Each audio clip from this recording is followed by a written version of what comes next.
Xin chào mọi người nha. Hôm nay là một ngày rất là đẹp trời. Và mình nảy ra một ý tưởng làm vlog. Lâu ngày rồi mình chưa làm vlog. Và phía sau đây là vườn cây dừa nhà mình. Nói là vườn nhưng có 4 cây thôi. Và hôm nay mình sẽ làm cho các bạn một video là leo cây hái dừa nha.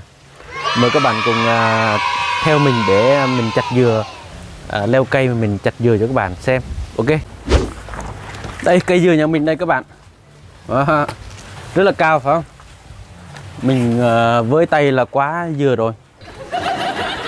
Và trước đây thì mình đã ăn khoảng chục trái rồi, bây giờ mình ăn thêm vài cái nữa chứ không phí.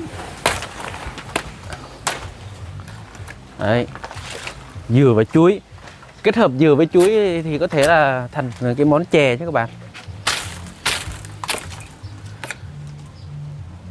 Cố gắng ăn hết đi. Chuối quả dừa quả nào quả nấy tròn tròn to to ha.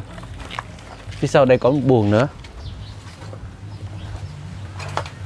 Các bạn nhìn có hấp dẫn không? Dừa này nó thuộc dạng là dừa xiêm nên nó nhỏ thôi, rất là nhỏ nha. Mình có nên chặt hết cả cái buồng không, hay là mình hái quả thôi các bạn? Các bạn cho mình ý kiến à.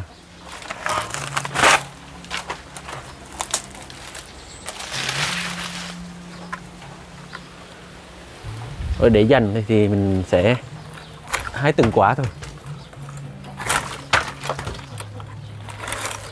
4, 5 quả. Buồng này còn 5 quả này.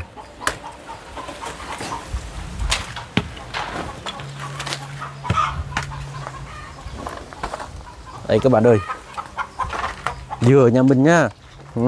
Ai muốn mua thì một quả 20.000 thôi, rẻ. Thị trường bán 15.000, mình bán 20.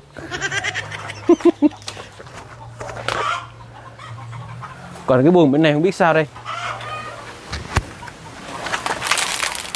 Bên này cũng khá khá đấy. Để lại hay là hái luôn ta? Mấy này gió to quá. Không biết mẹ mình có la không, mình hái hết dừa biết có la không này. Sợ quá.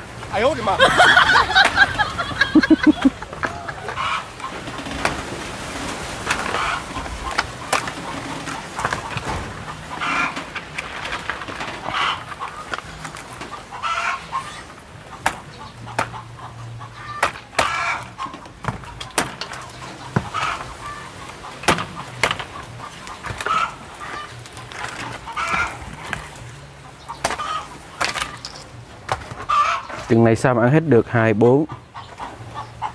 Mình cho các bạn xem nha. Chỗ này được 2, 4, 6, 8, 10, 12 trái nha các bạn. Các bạn muốn ăn dừa thì liên hệ mình nha. 12 trái. Giờ mình sẽ bổ dừa cho các bạn xem thử là trong quả dừa này có gì nha. Mọi người ơi, bây giờ mình đã tập kết dừa về nơi tiêu thụ rồi. Quả dừa đây các bạn. Biết quả nào ngon ta? Cứ chặt đại một quả ha. Mình sẽ chặt dừa cho các bạn. Các bạn nhớ theo dõi nha. Chặt dừa tay trái này. Đấy. Ta nói là chặt tay trái thì bóp giấy không đau.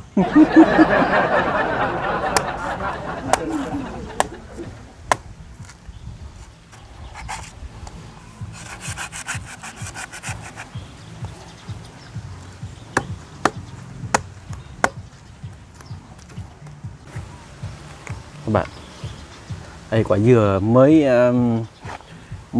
mới hái từ cây xuống.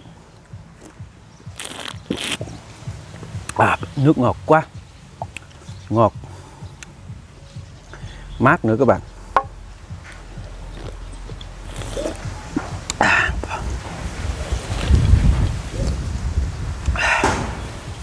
Nó không ngọt như dừa thường mà nó ngọt, nó thanh.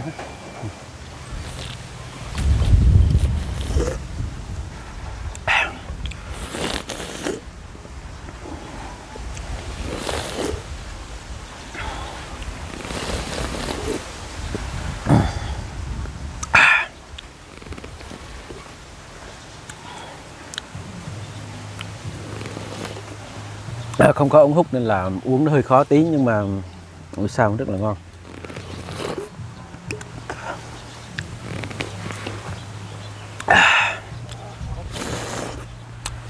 Mỗi ngày chúng ta chỉ nên uống 10 quả thôi, uống nhiều quá là hết dừa mất, còn gì đâu mà uống.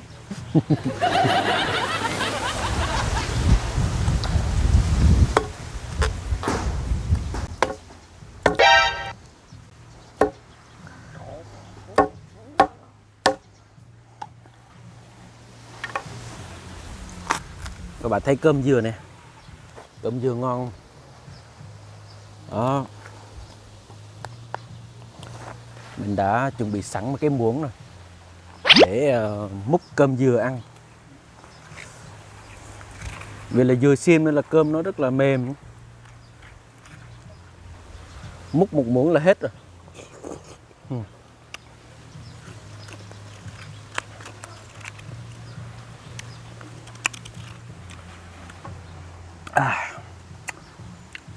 Quá là ngon, bùi bùi béo. Quả này mà làm trái cây tô nữa thì ít tôm thì tôm á.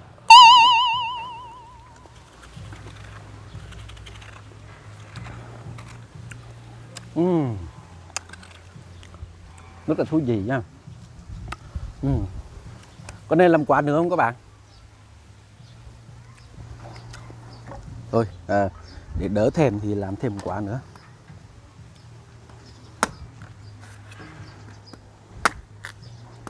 Mà quả này chắc non hơn á. Đúng rồi, quả này quá non luôn các bạn,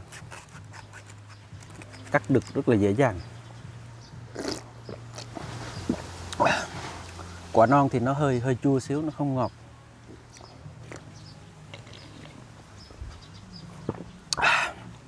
Thật là sai lầm khi mà chặt hết dừa.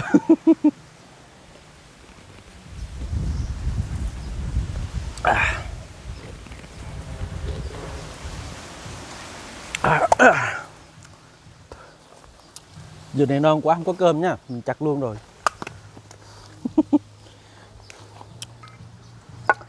Ơi, cảm ơn mọi người đã theo dõi vlog hái dừa, leo cây hái dừa của mình ngày hôm nay nha. Hy vọng các bạn sẽ thích video này và cho mình một like, một subscribe nhé. Còn không là